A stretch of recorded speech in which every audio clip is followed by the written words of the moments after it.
Hi, നമസ്തേ. ഒരു യോഗിയുടെ ആത്മകഥ, അധ്യായം 27. റാഞ്ചി യോഗ വിദ്യാലയ സ്ഥാപനം. സംഘടനാപരമായ പ്രവർത്തനങ്ങളോട് നിനക്ക് എന്താണിത്ര വിരോധം? ഗുരുദേവന്റെ ചോദ്യം എന്നെ ഒരൽപ്പം നടുക്കി. സംഘടനകൾ ഒരു തരം കടന്നൽ കൂടുകൾ ആണെന്നായിരുന്നു എൻ്റെ അപ്പോഴത്തെ വ്യക്തിപരമായ വിശ്വാസമെന്നത് സത്യമാണ്. അത് ഒരു പാഴ്വേലയാണ് പ്രഭോ, ഞാൻ ഉത്തരം പറഞ്ഞു. നേതാവ് എന്തു ചെയ്താലും ചെയ്തില്ലെങ്കിലും അയാൾ വിമർശിക്കപ്പെടും. ദൈവികമായ ഈ നന്മകളെല്ലാം നിനക്കു തന്നെ മതി അല്ലേ? ഗുരുദേവന്റെ പ്രത്യുത്തരത്തിന് അകമ്പടിയായി കർക്കശമായ ഒരു നോട്ടവും ഉണ്ടായിരുന്നു. മഹാമനസ്കരായ ഒരു ഗുരുപരമ്പര തങ്ങളുടെ ജ്ഞാനം മറ്റുള്ളവരിലേക്ക് പകരാൻ തയ്യാറല്ലായിരുന്നുവെങ്കിൽ നിനക്കോ മറ്റാർക്കെങ്കിലുമോ യോഗാഭ്യാസത്തിലൂടെ ഈശ്വര സംയോഗം ലഭിക്കുമായിരുന്നോ? അദ്ദേഹം തുടർന്നു.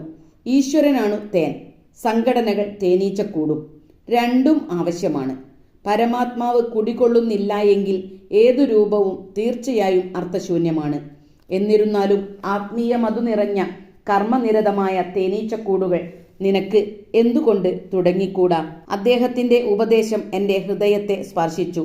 ഞാൻ മറുപടിയൊന്നും പറഞ്ഞില്ലെങ്കിലും എൻ്റെ ഉള്ളിൽ ഒരു ഉറച്ച തീരുമാനം രൂപം കൊണ്ടു. എൻ്റെ ഗുരുദേവന്റെ പാദങ്ങളിൽ ഞാൻ പഠിച്ച വിമോചകമായ സത്യങ്ങൾ എൻ്റെ കഴിവിൽപ്പെട്ടിടത്തോളം ഞാൻ എൻ്റെ സഹജീവികളുമായി പങ്കിടും. ഞാൻ പ്രാർത്ഥിച്ചു. ജഗദീശ്വര, എൻ്റെ ഭക്തിയുടെ കോവിലിൽ അങ്ങയുടെ പ്രേമം എന്നെന്നും പ്രകാശിക്കട്ടെ.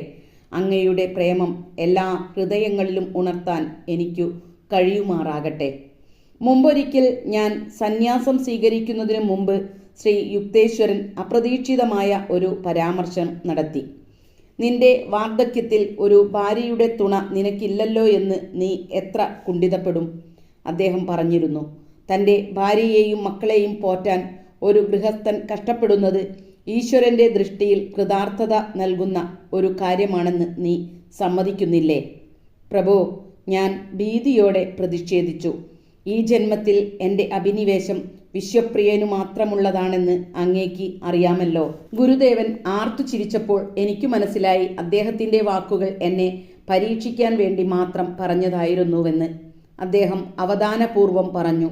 സാധാരണ ലൗകിക കർത്തവ്യങ്ങൾ പരിത്യജിക്കുന്ന ഒരാൾക്ക് കുറെ കൂടി വിശാലമായ ഒരു കുടുംബത്തിൻ്റെ ഏതെങ്കിലും ഉത്തരവാദിത്തം ഏറ്റെടുത്താലേ സ്വയം നീതീകരിക്കാൻ കഴിയൂവെന്ന് ഓർമ്മിക്കൂ.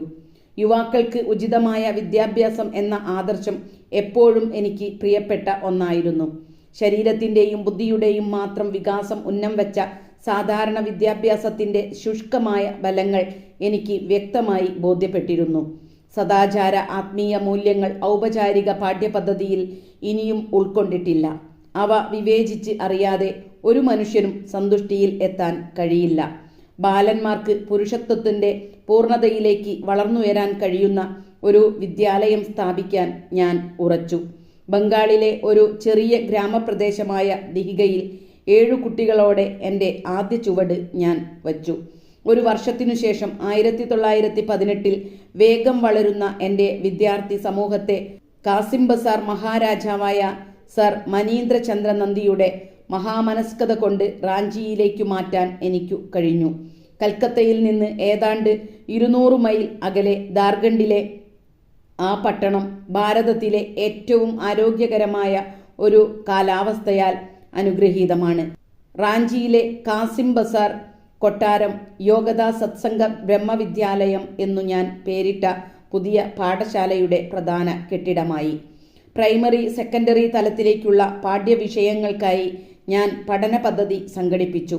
ഇതിൽ കാർഷിക, വ്യാവസായിക, വാണിജ്യ വിജ്ഞാനങ്ങളോടൊപ്പം മറ്റു അധ്യയന വിഷയങ്ങളും ഉൾപ്പെടുന്നു. ഭാരതത്തിലെ യുവജനങ്ങളുടെ മതേതരവും ദൈവികവുമായ വിദ്യാഭ്യാസത്തിൻ്റെ പ്രാചീന കേന്ദ്രങ്ങളായിരുന്നു ഋഷീശ്വരന്മാരുടെ ആരണ്യാശ്രമങ്ങൾ. അവരുടെ വിദ്യാഭ്യാസ ആദർശങ്ങൾ പിന്തുടർന്നുകൊണ്ട് മിക്ക ക്ലാസുകളും വാതിൽ പുറത്തുവെച്ചു നടത്താൻ ഞാൻ ഏർപ്പാടുണ്ടാക്കി. റാഞ്ചിയിലെ വിദ്യാർത്ഥികളെ യോഗധ്യാനവും യോഗദ എന്ന ഒരു അതുല്യ ആരോഗ്യ കായിക വികസന പദ്ധതിയും പഠിപ്പിക്കുന്നു. യോഗദയുടെ തത്വങ്ങൾ 1916 ഞാൻ ആവിഷ്കരിച്ചത്.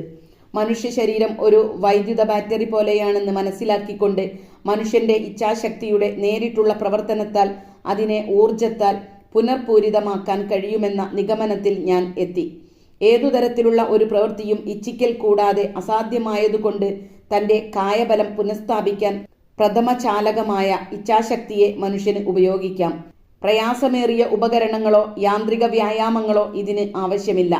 ലളിതമായ യോഗതാ സങ്കേതങ്ങൾ കൊണ്ട് ഒരാൾക്ക് തൻ്റെ ഉപമസ്തിഷ്കത്തിൽ കേന്ദ്രീകരിക്കുന്ന പ്രാണശക്തിയെ അപരിമിതമായ പ്രപഞ്ച സംഭാരത്തിൽ നിന്ന് ബോധപൂർവം തൽക്ഷണം പുനർപൂരണം ചെയ്യാം.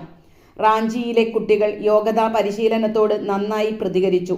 ശരീരത്തിന്റെ ഒരു ഭാഗത്തു നിന്നും മറ്റൊരിടത്തേക്ക് പ്രാണശക്തിയെ സഞ്ചരിപ്പിക്കാനും പ്രയാസമേറിയ ആസനങ്ങളിൽ സമ്പൂർണ്ണ സന്തുലനതയോടെ ഇരിക്കുവാനുള്ള അസാധാരണമായ കഴിവ് അവർ വികസിപ്പിച്ചു. നല്ല കരുത്തുള്ള എത്രയോ മുതിർന്നവർക്ക് കിടനിൽക്കാനാവാത്ത കായിക ശേഷിയുടെയും സഹനശക്തിയുടെയും അത്ഭുതങ്ങൾ അവർ കാട്ടി. എൻ്റെ ഏറ്റവും ഇളയ സഹോദരൻ വിഷ്ണു ചരണഘോഷ് റാഞ്ചി വിദ്യാലയത്തിൽ ചേർന്നു. പിൽക്കാലത്ത് അവൻ ഒരു ശ്രദ്ധേയനായ കായികാഭ്യാസിയായി തീർന്നു. 1938-39 അവനും അവൻ്റെ ഒരു ശിഷ്യനും കൂടി കായിക ശക്തിയും പേശി നിയന്ത്രണവും പ്രദർശിപ്പിച്ചുകൊണ്ട് പാശ്ചാത്യ രാജ്യങ്ങളിൽ സഞ്ചരിച്ചു. ന്യൂയോർക്കിൽ കൊളംബിയ യൂണിവേഴ്സിറ്റിയിലെയും അമേരിക്കയിലും യൂറോപ്പിലുമുള്ള മറ്റനേകം സർവകലാശാലകളിലെയും പ്രൊഫസർമാർ മനസ്സിന് ശരീരത്തിന്മേലുള്ള ശക്തിയുടെ പ്രകടനങ്ങൾ കണ്ട് വിസ്മയഭരിതരായി. റാഞ്ചിയിലെ ആദ്യ വർഷം അവസാനിച്ചപ്പോൾ പ്രവേശനത്തിനുള്ള അപേക്ഷകർ 2000-ലെത്തി. പക്ഷേ അന്ന് ആ വിദ്യാലയം കുട്ടികൾക്ക് സ്ഥിരമായി താമസിച്ചു പഠിക്കാൻ ഉദ്ദേശിച്ചുള്ള ഒന്നായിരുന്നതിനാൽ 100 പേരെ മാത്രമേ ചേർക്കാൻ കഴിഞ്ഞുള്ളൂ. പോയി വരുന്ന കുട്ടികളുടെ പഠനം താമസിയാതെ തുടങ്ങി. വിദ്യാലയത്തിൽ എനിക്ക് ചെറിയ കുട്ടികളുടെ അച്ഛനമ്മമാരുടെ സ്ഥാനം വഹിക്കുകയും സംഘടനാപരമായ നിരവധി ക്ലേശങ്ങൾ നേരിടുകയും വേണ്ടി വന്നു. ക്രിസ്തുദേവന്റെ വാക്കുകൾ ഞാൻ മിക്കപ്പോഴും ഓർമ്മിച്ചു. എനിക്കു വേണ്ടിയും സുവിശേഷത്തിനു വേണ്ടിയും വീടിനെയോ സഹോദരന്മാരെയോ സഹോദരിമാരെയോ അമ്മയെയോ അപ്പനെയോ മക്കളെയോ വയലുകളെയോ ഉപേക്ഷിച്ച ഒരാൾക്ക് ഇപ്പോൾ ഇക്കാലത്തു തന്നെ 100 മടങ്ങു പ്രതിഫലം ലഭിക്കാതിരിക്കില്ല. വീടുകളും സഹോദരന്മാരും സഹോദരിമാരും അമ്മമാരും മക്കളും വയലുകളും പീഡനങ്ങളോടൊപ്പം അവർക്ക് ലഭിക്കും. വരും യുഗത്തിൽ നിത്യജീവനും. ശ്രീ യുക്തേശ്വരൻ ഈ വാക്കുകൾ ഇങ്ങനെയാണ് വ്യാഖ്യാനിച്ചിരിക്കുന്നത്. മുഴുവൻ സമൂഹത്തിനും വേണ്ടി മഹത്തായ ഉത്തരവാദിത്വങ്ങൾ ഏറ്റെടുക്കാനായി ജീവിതത്തിലെ സാധാരണ അനുഭവങ്ങളായ വിവാഹം, കുടുംബ പരിപാലനം എന്നിവ ഉപേക്ഷിക്കുന്ന ഭക്തൻ തന്നെ തെറ്റിദ്ധരിക്കുന്ന ലോകത്തിന്റെ പീഡനം മിക്കപ്പോഴും ഏറ്റുവാങ്ങിക്കൊണ്ടുള്ള പ്രവർത്തനമാണ് ചെയ്യുന്നത്. എന്നാലും അപ്രകാരമുള്ള വിശാല വ്യക്തിത്വങ്ങൾ സ്വാർത്ഥതയെ അതിജീവിക്കാൻ ഭക്തനെ സഹായിക്കുകയും അവന് ദൈവികമായ ഒരു പാരിതോഷികം ലഭിക്കാൻ ഇടയാക്കുകയും ചെയ്യുന്നു. എനിക്ക് അനുഗ്രഹാശിസുകൾ നൽകാനായി അച്ഛൻ ഒരു ദിവസം റാഞ്ചിയിൽ എത്തി. ബംഗാൾ നാഗ്പൂർ റെയിൽവേയിൽ അദ്ദേഹം വച്ചുനീട്ടിയ ജോലി നിരസിച്ച് ഞാൻ അദ്ദേഹത്തെ വേദനിപ്പിച്ചിരുന്നതിനാൽ അദ്ദേഹം എനിക്ക് അനുഗ്രഹാശിസുകൾ നൽകാൻ കൂട്ടാക്കിയിരുന്നില്ല. മകനെ, നിന്റെ ജീവിതത്തിൽ നീ തിരഞ്ഞെടുത്ത വഴിയുമായി ഞാൻ ഇപ്പോൾ പൊരുത്തപ്പെട്ടു കഴിഞ്ഞു, അദ്ദേഹം പറഞ്ഞു. സന്തുഷ്ടരും ആശാഭരിതരുമായ ഈ കുട്ടികളുടെ ഇടയിൽ നിന്നെ കാണുന്നതിൽ എനിക്ക് സന്തോഷമുണ്ട്. നിന്റെ സ്ഥാനം ഇവിടെയാണ്, അല്ലാതെ റെയിൽവേ സമയ വിവര പട്ടികകളുടെ നിർജീവമായ അക്കങ്ങളുടെ ഇടയിലല്ല. എൻ്റെ പിന്നാലെ കൂടിയ ഒരു പറ്റം കുട്ടികളുടെ കൂട്ടത്തിനു നേരെ അദ്ദേഹം കൈവീശി. എനിക്ക് 8 കുട്ടികളെ ഉണ്ടായിരുന്നുള്ളൂ. പക്ഷേ എനിക്ക് നിന്റെ വികാരം ഉൾക്കൊള്ളാനാകും, തിളങ്ങുന്ന കണ്ണുകളോടെ അദ്ദേഹം പറഞ്ഞു. ഞങ്ങളുടെ കൈവശം ബലഭൂയിഷ്ഠമായ 20 ഏക്കർ ഭൂമി ഉണ്ടായിരുന്നതിനാൽ വിദ്യാർത്ഥികളും അധ്യാപകരും ഞാനും നിത്യേന മലക്കറി കൃഷിയുടെയും മറ്റു പുറംജോലികളുടെയും വേളകൾ ആസ്വാദ്യകരമാക്കി. ഏതാണ്ട് ഒരു ദേവവിഗ്രഹം പോലെ കുട്ടികൾ ആരാധിച്ചിരുന്ന ഒരു മാൻകുട്ടി ഉൾപ്പെടെ ധാരാളം വളർത്തുമൃഗങ്ങൾ ഞങ്ങൾക്ക് ഉണ്ടായിരുന്നു. ഞാനും ആ മാൻകിടാവിനെ അത്ര ഇഷ്ടപ്പെട്ടിരുന്നതിനാൽ എൻ്റെ മുറിയിൽ ഉറങ്ങാൻ ഞാൻ അതിനെ അനുവദിച്ചു. കിഴക്ക് വെള്ള വീശുമ്പോൾ ആ മാൻകിടാവ് എൻ്റെ കിടക്കയ്ക്ക് അരികെ പിച്ചവച്ച് പുലർക്കാല ലാളനാശ്ലേഷങ്ങൾക്കായി വരും. ഒരു ദിവസം എനിക്ക് റാഞ്ചി പട്ടണത്തിൽ ഒരു കാര്യത്തിന് പോകാനുണ്ടായിരുന്നതുകൊണ്ട് പതിവിലും നേരത്തെ ഞാൻ അതിന് ആഹാരം നൽകി. ഞാൻ തിരിച്ചു വരുന്നതുവരെ അതിന് ഒന്നും കൊടുക്കരുതെന്ന് ഞാൻ കുട്ടികളോട് പറഞ്ഞിരുന്നു. അനുസരണയില്ലാത്ത ഒരു പയ്യൻ അതിന് കുറേ അധികം പാൽ കൊടുത്തു. ഞാൻ വൈകിട്ട് തിരിച്ചെത്തിയപ്പോൾ ദുഃഖകരമായ വാർത്തയാണ് കേട്ടത്. അമിതമായി പാൽ കൊടുത്തതിനാൽ മാൻകുട്ടി ചത്തുപോകുമെന്ന നിലയിലാണ്. ജീവച്ഛവമായ ആ മാൻകിടാവിനെ ഞാൻ കണ്ണീരോടെ മടിയിൽ കിടത്തി. അതിൻ്റെ ജീവൻ വിട്ടുതരാൻ ഈശ്വരനോട് ഉള്ളുരുകി പ്രാർത്ഥിച്ചു. മണിക്കൂറുകൾക്കു ശേഷം അത് കണ്ണു തുറന്ന് എഴുന്നേറ്റു വേച്ചു നടന്നു. സ്കൂൾ മുഴുവനും സന്തോഷത്താൽ ആർത്തു വിളിച്ചു.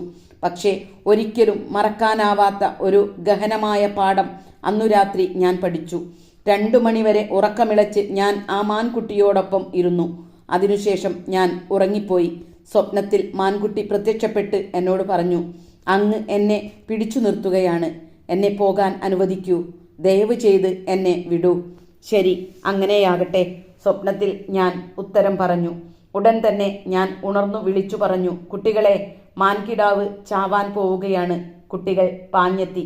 അതിനെ കിടത്തിയിരുന്ന മൂലയിലേക്ക് ഞാൻ ഓടിച്ചെന്നു. അത് എഴുന്നേൽക്കാനായി ഒരവസാന ശ്രമം നടത്തി. എൻ്റെ നേരെ കാലിടറി നീങ്ങി എൻ്റെ പാദത്തിൽ ചത്തുവീണു. മൃഗങ്ങളുടെ ഭാഗധേയങ്ങൾ നിശ്ചയിക്കുകയും നിയന്ത്രിക്കുകയും ചെയ്യുന്ന സമഷ്ടി കർമ്മമനുസരിച്ച് മാൻകിടാവിൻ്റെ ജീവിതം അവസാനിച്ചിരുന്നു. കുറെ കൂടി ഉയർന്ന ഒരു രൂപം ധരിക്കാൻ അത് തയ്യാറായിരുന്നു. സ്വാർത്ഥമെന്നു പിന്നീട് ഞാൻ മനസ്സിലാക്കിയ ഗാഢമമതയും എൻ്റെ ശക്തമായ പ്രാർത്ഥനകളും കൊണ്ട് അതിനെ മൃഗരൂപത്തിൻ്റെ പരിമിതിക്കുള്ളിൽ പിടിച്ചു നിർത്താൻ എനിക്കു കഴിഞ്ഞു. അതിൽ നിന്ന് രക്ഷപ്പെടാൻ ആ ആത്മാവ് കഠിന ശ്രമം നടത്തുകയായിരുന്നു. മാനിൻ്റെ ആത്മാവ് സ്വപ്നത്തിലൂടെ അപേക്ഷിച്ചതിനു കാരണം എൻ്റെ സ്നേഹപൂർണമായ അനുമതിക്ക് കൂടാതെ ഒന്നുകിൽ അത് പോകാൻ ഇഷ്ടപ്പെട്ടില്ല, അല്ലെങ്കിൽ അതിന് പോകാൻ കഴിയുമായിരുന്നില്ല എന്നതാണ്. ഞാൻ സമ്മതിച്ച ഉടനെ അത് പോയി. എൻ്റെ ദുഃഖം നിശേഷം അകന്നു. ഈശ്വരനു വേണ്ടത് തൻ്റെ ഭാഗമായി തൻ്റെ മക്കൾ എല്ലാത്തിനെയും സ്നേഹിക്കുകയാണ്, അല്ലാതെ മരണത്തോടെ എല്ലാം അവസാനിക്കുന്നു എന്ന് തെറ്റിദ്ധരിക്കുകയല്ല എന്ന് എനിക്കു വീണ്ടും ബോധ്യമായി. തൻ്റെ സ്നേഹിതരെ എക്കാലത്തേക്കുമെന്നവണ്ണം മറയ്ക്കുന്ന മരണത്തിൻ്റെ ദുർഗമമായ കോട്ട മാത്രമാണ് അജ്ഞനായ മനുഷ്യൻ കാണുന്നത്. പക്ഷേ ഈശ്വരൻ്റെ ബഹിർസ്ഫുരണങ്ങളായി മറ്റുള്ളവരെ സ്നേഹിക്കുന്ന ഒരു നിർമ്മമൻ തൻ്റെ സ്നേഹഭാജനങ്ങൾ മരണത്തിൽ അല്പസമയത്തെ സൗഖ്യത്തിനായി ഈശ്വരനിലേക്ക് തിരിച്ചുപോയതു മാത്രമാണെന്ന് മനസ്സിലാക്കുന്നു. എളിയ തുടക്കത്തിൽ നിന്ന് റാഞ്ചി വിദ്യാലയം ബീഹാറും ബംഗാളും മുഴുവൻ അറിയപ്പെടുന്ന ഒരു സ്ഥാപനമായി വളർന്നു. ഋഷീശ്വരന്മാരുടെ വിദ്യാഭ്യാസ ലക്ഷ്യങ്ങളും ആദർശങ്ങളും നിലനിർത്തുന്നതിൽ ആഹ്ലാദിക്കുന്ന ആളുകളുടെ സ്വമേധയായുള്ള സംഭാവനകളാലാണ് വിദ്യാലയത്തിലെ പല വകുപ്പുകളും പ്രവർത്തിക്കുന്നത്. മിഡ്നാപൂരിലും ലഖൻപൂരിലും ഭംഗിയായി നടക്കുന്ന ശാഖാ വിദ്യാലയങ്ങൾ സ്ഥാപിച്ചിട്ടുണ്ട്. റാഞ്ചിയിലെ ആസ്ഥാന കേന്ദ്രം പാവപ്പെട്ടവർക്ക് മരുന്നുകളും ഡോക്ടർമാരുടെ സേവനവും സൗജന്യമായി നൽകി വരുന്ന ഒരു ചികിത്സാ വിഭാഗവും നല്ല നിലയിൽ നടത്തിവരുന്നു. കായിക മത്സരങ്ങളിലും ഈ വിദ്യാലയം ഔന്നത്യം തെളിയിച്ചിട്ടുണ്ട്. വിദ്യാഭ്യാസ മേഖലയിൽ റാഞ്ചിയിലെ വിദ്യാർത്ഥികൾ പിൽക്കാലത്ത് സർവകലാശാലാ തലത്തിലും പ്രശസ്തരായിട്ടുണ്ട്. കഴിഞ്ഞ 3 പതിറ്റാണ്ടുകളിൽ പൗരസ്ത്യ പാശ്ചാത്യ ദേശങ്ങളിലെ അനവധി പ്രഗത്ഭരായ സ്ത്രീ പുരുഷന്മാരുടെ സന്ദർശനം കൊണ്ട് റാഞ്ചി വിദ്യാലയം ആദരിക്കപ്പെട്ടിട്ടുണ്ട്. 2 ശരീരങ്ങളോട് കൂടിയ പുണ്യാത്മാവായ വാരാണസിയിലെ സ്വാമി പ്രണവാനന്ദൻ 1918 ഏതാനും ദിവസത്തേക്ക് റാഞ്ചിയിൽ വന്നിരുന്നു. വൃക്ഷങ്ങളുടെ ചുവട്ടിലെ മനോഹരമായ ക്ലാസുകൾ വീക്ഷിച്ചപ്പോഴും വൈകുന്നേരം ആൺകുട്ടികൾ ധ്യാനനിരതരായി ചലിക്കാതെ മണിക്കൂറുകളോളം ഇരിക്കുന്നത് കണ്ടപ്പോഴും അദ്ദേഹം ആനന്ദ വിവശനായി. ചെറുപ്പക്കാരുടെ പരിശീലനത്തിന് ലാഹിരി മഹാശയന്റെ ആദർശങ്ങളാണ് ഈ സ്ഥാപനത്തിൽ പിന്തുടരുന്നതെന്നു കാണുമ്പോൾ എൻ്റെ ഹൃദയം സന്തോഷം കൊള്ളുന്നു. എൻ്റെ ഗുരുദേവന്റെ അനുഗ്രഹങ്ങൾ ഈ വിദ്യാലയത്തിനുണ്ടാകട്ടെ. എൻ്റെ അടുത്തിരുന്ന ഒരു കുട്ടി മഹാനായ ആ യോഗിവര്യനോട് ഒരു ചോദ്യം ചോദിക്കാൻ ധൈര്യപ്പെട്ടു. പ്രഭോ, ഞാനൊരു സന്യാസിയായി തീരുമോ? എൻ്റെ ജീവിതം ഈശ്വരനു വേണ്ടി മാത്രമുള്ളതാണോ? സ്വാമി പ്രണവാനന്ദൻ സൗമ്യമായി ചിരിച്ചുവെങ്കിലും അദ്ദേഹത്തിൻ്റെ കണ്ണുകൾ ഭാവിയിലേക്ക് ഉറ്റുനോക്കുകയായിരുന്നു. കുഞ്ഞെ, നീ വളർന്നു കഴിയുമ്പോൾ സുന്ദരിയായ ഒരു വധു നിന്നെ കാത്തിരിക്കുന്നുണ്ടാവും. അദ്ദേഹം ഉത്തരം പറഞ്ഞു. സ്വാമിയാകാൻ കൊല്ലങ്ങളോളം അവൻ പരിശ്രമിച്ചുവെങ്കിലും ആ കുട്ടി ഒടുവിൽ വിവാഹിതനാകുക തന്നെ ചെയ്തു. സ്വാമി പ്രണവാനന്ദൻ റാഞ്ചി സന്ദർശിച്ചു പോയിട്ട് കുറേ നാൾ കഴിഞ്ഞ് അദ്ദേഹം കൽക്കത്തയിൽ താൽക്കാലികമായി തങ്ങിയിരുന്ന ഒരു വസതിയിൽ എൻ്റെ അച്ഛനോടൊപ്പം ഞാനും പോയി. വർഷങ്ങൾക്ക് മുമ്പ് പ്രണവാനന്ദജി എന്നോട് പ്രവചനം ചെയ്തിരുന്നത് എൻ്റെ മനസ്സിലേക്ക് ഓടിയെത്തി. ഞാൻ പിന്നീടൊരിക്കൽ നിന്റെ അച്ഛനോടൊപ്പം നിന്നെ കാണും. അച്ഛൻ സ്വാമിജിയുടെ മുറിയിൽ പ്രവേശിച്ചപ്പോൾ മഹാനായ ആ യോഗീശ്വരൻ തൻ്റെ ഇരിപ്പിടത്തിൽ നിന്ന് എഴുന്നേറ്റ് സ്നേഹബഹുമാനങ്ങളോടെ അച്ഛനെ ആശ്ലേഷിച്ചു. ഭഗവതി, നിങ്ങൾ സ്വന്തം കാര്യത്തിൽ എന്താണ് ചെയ്യുന്നത്? അദ്ദേഹം ചോദിച്ചു. നിങ്ങളുടെ മകൻ അനന്തതയിലേക്ക് കുതിക്കുന്നത് കാണുന്നില്ലേ? അച്ഛൻ്റെ മുമ്പിൽ വെച്ച് എനിക്കു ലഭിച്ച പ്രശംസ കേട്ടപ്പോൾ എൻ്റെ മുഖം തുടുത്തു. സ്വാമി തുടർന്നു. നമ്മുടെ അനുഗ്രഹീതനായ ഗുരുദേവൻ ഇടയ്ക്കിടെ ഇങ്ങനെ പറയുന്നത് നിങ്ങൾ ഓർക്കുന്നുണ്ടാവും. ബനത് ബനത് ബൻജായ്. അതുകൊണ്ട് ക്രിയായോഗാനുഷ്ഠാനം അവിരാമം തുടരൂ. അങ്ങനെ ഈശ്വരൻ്റെ പടിവാതിലിൽ വേഗം എത്തിച്ചേരൂ. വാരാണസിയിലെ വിസ്മയം പകർന്ന എൻ്റെ ആദ്യ സന്ദർശന വേളയിൽ ആരോഗ്യദൃഢഗാത്രനായിരുന്ന പ്രണവാനന്ദജിയുടെ ശരീരം ഇപ്പോൾ പ്രായാധിക്യത്തിൻ്റെ സ്പഷ്ടമായ ലക്ഷണങ്ങൾ കാട്ടിയിരുന്നു. എങ്കിലും അദ്ദേഹത്തിൻ്റെ ഇരിപ്പ് മതിവുളവാക്കും വിധം നിവർന്നതായിരുന്നു. സ്വാമിജി, അങ്ങേക്ക് പ്രായാധിക്യം അനുഭവപ്പെടുന്നില്ലേ? ശരീരം ദുർബലമാകുന്തോറും ഈശ്വരാനുഭൂതിക്ക് എന്തെങ്കിലും കോട്ടം തട്ടുന്നുണ്ടോ? ഞാൻ അദ്ദേഹത്തിൻ്റെ കണ്ണുകളിൽ തന്നെ നോക്കിക്കൊണ്ട് ചോദിച്ചു. അദ്ദേഹം ദിവ്യമായി പുഞ്ചിരിച്ചു. എൻ്റെ പ്രിയൻ മുമ്പന്നത്തേക്കാളും കൂടുതൽ എന്നോടൊത്തുണ്ട്. അദ്ദേഹത്തിൻ്റെ സമ്പൂർണമായ ദൃഢവിശ്വാസം എൻ്റെ മനസ്സിനെയും ആത്മാവിനെയും മുക്താനുഭൂതിയിൽ ആമഗ്നമാക്കി. അദ്ദേഹം തുടർന്നു. ഞാനിപ്പോഴും 2 പെൻഷനുകൾ അനുഭവിക്കുകയാണ്. ഒന്ന് ഈ ഭഗവതിയിൽ നിന്ന്, മറ്റേത് മേലെ നിന്ന്. മേലേക്ക് വിരൽ ചൂണ്ടിക്കൊണ്ട് ആ പുണ്യാത്മാവ് അല്പസമയത്തേക്ക് സമാധിയുടെ നിർവൃതിയിൽ നിശ്ചലനായി ഇരുന്നു. അദ്ദേഹത്തിൻ്റെ മുഖം ഒരു ദിവ്യദീപ്തിയിൽ പ്രകാശിച്ചു. എൻ്റെ ചോദ്യത്തിന് തികഞ്ഞ മറുപടി. പ്രണവാനന്ദ സ്വാമിയുടെ മുറിയിൽ ധാരാളം ചെടികളും വിത്തുകളുടെ പൊതികളും കണ്ട് അവയുടെ ഉദ്ദേശ്യമെന്താണെന്ന് ഞാൻ ചോദിച്ചു. ഞാൻ വാരാണസി എന്നേക്കുമായി വിട്ടു. ഇപ്പോൾ ഹിമാലയത്തിലേക്കുള്ള യാത്രാമധ്യേയാണ്, അദ്ദേഹം പറഞ്ഞു. അവിടെ എൻ്റെ ശിഷ്യന്മാർക്കു വേണ്ടി ഞാൻ ഒരു ആശ്രമം തുടങ്ങും. ഈ വിത്തുകൾ പച്ചച്ചീരകളും മറ്റു ചില മലക്കറികളും വിളയിക്കും.